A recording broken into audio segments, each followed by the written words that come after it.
billahi minash shaitanir rajim. Bismillahir rahmanir rahim. Wassalatu wassalamu ala sayyidina Muhammad wa ala alihi wa sahbihi ajma'in.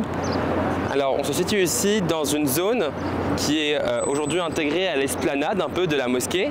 En fait, c'est une zone assez longue où il y a très peu de bâtiments qui s'étend de Saqifat Bani Saïda, qui est là-bas, le jardin qu'on voit là-bas, jusqu'à en fait la mosquée Al-Ramam.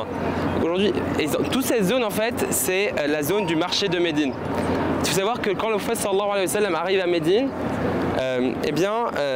il y a un problème, c'est que il y a une crise économique à Médine, une crise alimentaire aussi, il y a différentes crises. Et sur le sujet économique, il se trouve que toute la vie économique, elle est entièrement contrôlée par quelques commerçants des tribus juives qui détiennent en fait 3 marchés principaux. Et dans ces marchés, en fait, ils imposent une taxe au simple fait de rentrer dans le marché. Donc, au simple fait de rentrer dans le marché, vous devez payer une taxe. Si vous voulez pouvoir vendre vos marchandises, vous payez une taxe, etc. En fait. Et tout ça, ça bloque l'accès au commerce aux personnes les moins favorisées. Donc, concrètement, ça diminue, ça étouffe la liberté d'entreprendre, en fait. Donc ce que le prophète sallallahu alayhi wa sallam va faire, c'est qu'il va aller près de la zone du marché le plus ancien, Souq al-Nabit, et il va y établir une tente. Donc, il va faire construire une grande tente et il va dire aux compagnons, voilà, ça c'est votre marché, il appartient à personne, il appartient à tous les musulmans. Celui d'entre vous qui veut s'y installer, commercer à l'intérieur, eh bien vous pouvez le faire, vous ne payerez pas de taxes. Et là, il y a Ka'b ibn Ashraf, un de ces grands notables et commerçants des tribus juives, qui va venir et qui va en fait couper les cordes de la tente, l'abattre, parce que ça le mettait, parce que ça contrevenait à ses intérêts économiques et aux intérêts de ces grands commerçants des tribus juives.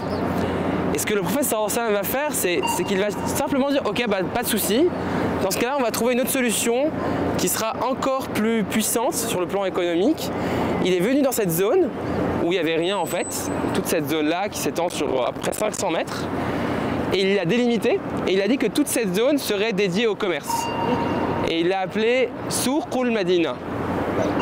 Il a dit aux compagnons que dans toute cette zone qui est là, une sorte de rectangle qui fait environ on va dire quelque chose comme 50, un peu plus, mètres de large, fois après 500 mètres de longueur. Dans toute cette zone-là, en fait, cette zone elle est consacrée à la vie économique, au marché. Et cette zone, son objectif, c'est que chacun puisse venir y commercer librement. Et donc un des facteurs pour encourager la liberté de commercer et d'entreprendre, c'est que le prophète sallallahu alayhi wa sallam va interdire que qui que ce soit construise un bâtiment pour son intérêt privé. Donc c'est quoi l'idée? C'est que à partir du moment où on se met à construire des bâtiments pour soi, donc des propriétés privées, eh bien on va progressivement finir par contrôler le lieu en fait. Et c'est comme dans une mosquée. En fait, dans une mosquée, vous ne pouvez pas réserver votre place. Si vous voulez prier au premier rang, il faut arriver avant tout le monde. Dans le marché du prophète sallallahu alayhi wa sallam, c'est la même idée. Vous voulez être dans les meilleurs endroits du marché, vous venez en premier, vous mettez votre marchandise, le soir vous repartez en fait. Et ça permet une circulation, ça permet à tous en fait de pouvoir profiter de ce lieu, de ce marché. Et c'est quelque chose qui a été très important dans le développement de la vie économique de Médine et qui a eu un facteur très important, et bien sûr l'enrichissement par exemple des muhajirines qui étaient commerçants de base et qui avaient perdu leur commerce à la Mecque, et sur le fait de trouver une solution en fait à la crise économique que subissait la ville de Médine. On voit en fait qu'aujourd'hui encore, dans une grande partie de ce terrain, il n'y a pas de bâtiment. Pourquoi? Parce qu'en fait c'est un ordre du prophète sallallahu alayhi wa sallam. On n'a pas le droit de construire des bâtiments si ce n'est pour le développement économique et l'intérêt général en fait. Donc aujourd'hui il y a certains bâtiments qui ont été construits, il y en a peu. Ces bâtiments vont être principalement sont censés être des bâtiments qui profitent à l'intérêt commun. Et ce qu'on peut rajouter sur ça, c'est qu'on voit la très grande ambition du prophète sallallahu alayhi wa sallam. Il faut savoir que jusqu'à récemment, moins de 30-40 ans je pense, et bien dans toute une partie de ce terrain, près de la mosquée Al-Ramama, il y avait encore un marché. D'ailleurs, je crois même qu'il y a moins de 10 ans, à un moment donné, c'était encore le cas.